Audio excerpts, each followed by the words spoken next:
के समारोह के मुख्य अतिथि, समारोह के विशिष्ट अतिथि एवं गांव से पधारे हुए समस्त पितातुल्य बुजुर्गजनों, पितातुल्य मातृशक्ति से हर घर से पधारे हुए मेरे युवा साथी, इस विद्यालय में पढ़ने वाले तमाम छात्र छात्राओं का, इस विद्यालय में पढ़ाने वाले आदरणीय गुरुजनों का, आप सभी का इस मंच से हार्दिक स्वागत अभिनंदन करता हूँ। आज स्वतंत्रता दिवस की हार्दिक बधाई एवं शुभकामनाएं प्रेषित करता हूँ। पूरे देश में आज़ादी का जश्न मनाया जा रहा है। आज का दिन केवल तिरंगा फहराने और राष्ट्रगान गाने तक ही सीमित नहीं है। आज का दिन है उन शहीदों को याद करने का जिन्होंने इस देश के लिए अपने प्राण न्यौछावर कर दिए। उनकी वजह से हम आज़ाद भारत में आज खुली हवा और खुली सांस ले रहे हैं। हमारे देश की सीमाओं पर हमारे सैनिकों का जो चेहरा हमारे सामने आता है तो हमें एक नारा याद आता है पूर्व प्रधानमंत्री श्री लाल बहादुर शास्त्री जी का, जय जवान जय किसान। मेरे गांव में जो किसान भाई हैं, मातृभूमि के लिए जो मदद कर रहे हैं, इस गांव की मिट्टी भी इस देश की रीढ़ की हड्डी है। जिस तरह से देश की सरहदों पर हमारे सैनिक अपने बंदूकें लेकर हमारे मातृभूमि की सेवा के लिए, हमारे देश की सुरक्षा के लिए खड़े हैं, उसी तरह मेरे गांव के हर किसान भी कड़कती धूप हो, चाहे तपती धूप हो, कड़कती ठंड हो, उनमें भी अपने खेतों से, अपने शरीर से पसीना बहाकर इस देश के लिए पेट पाल रहे हैं। साथियों, आज देशभक्ति, गांव में देशभक्त कहलाने के लिए सबसे बड़ा महत्वपूर्ण है और देशभक्त कहने के लिए गांव में एकता बनकर, संगठन बनाकर अगर अन्याय के खिलाफ हम खुलकर बोलेंगे और इस गांव को आगे बढ़ेंगे, वही असली देशभक्ति है। भक्ति का एक मतलब यह भी होता है कि आपसी भाईचारा बनाए रखे, प्रेम भाव बनाए रखे। यही आज के समय में सच्ची देशभक्ति है।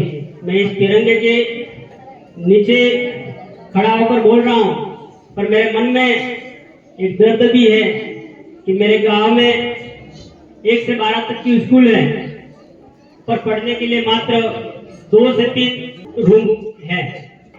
इस तिरंगे के नीचे खड़ा होकर मैं बोलना चाह रहा हूँ कि क्या हमारे आने वाले भविष्य के लिए, हमारे गांव के लिए, इन बच्चों के लिए क्या 2 या 3 रूम से हम हमारे देश का भविष्य बना पाएंगे, हमारे गांव के स्कूलों का भविष्य बना पाएंगे।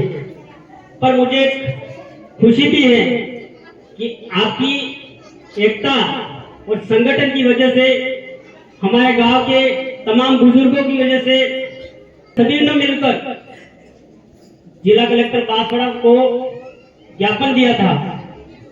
हमारे स्कूल के उन गुरुजनों के तमाम प्रयासों से उनके उच्च अधिकारियों को लगातार हमारे स्कूल की समस्या को लेकर अवगत करा रहे थे। ये उसी का परिणाम है कि 4 से 5 दिन पहले हमारे गांव में 2 कमरों के लिए DMFT फंड से माननीय जिला कलेक्टर महोदय ने 25 लाख रुपए मंजूर किए हैं। यह पैसा हमारे आने वाले भविष्य के लिए है, हमारे स्कूल में पढ़ने वाले हर छात्र छात्रा के लिए है। बात सिर्फ पैसे मिलने तक की नहीं है, हम उस पैसे से एक ईमानदारी से हर ईंट लगाने तक की है। मैं अंतिम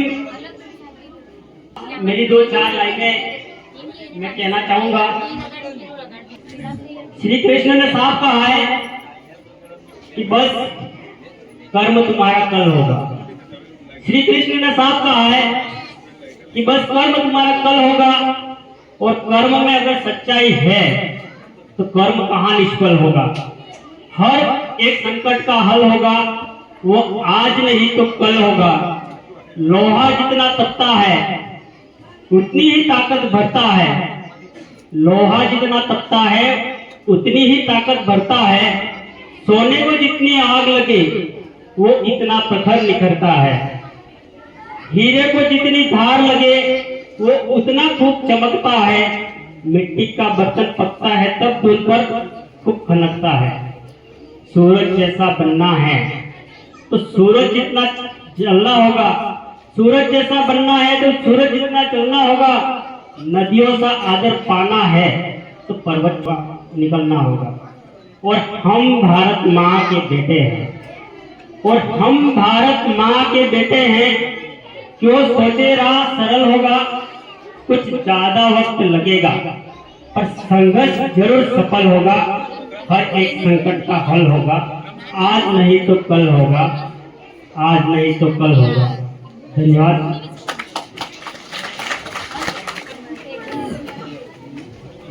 धन्यवाद।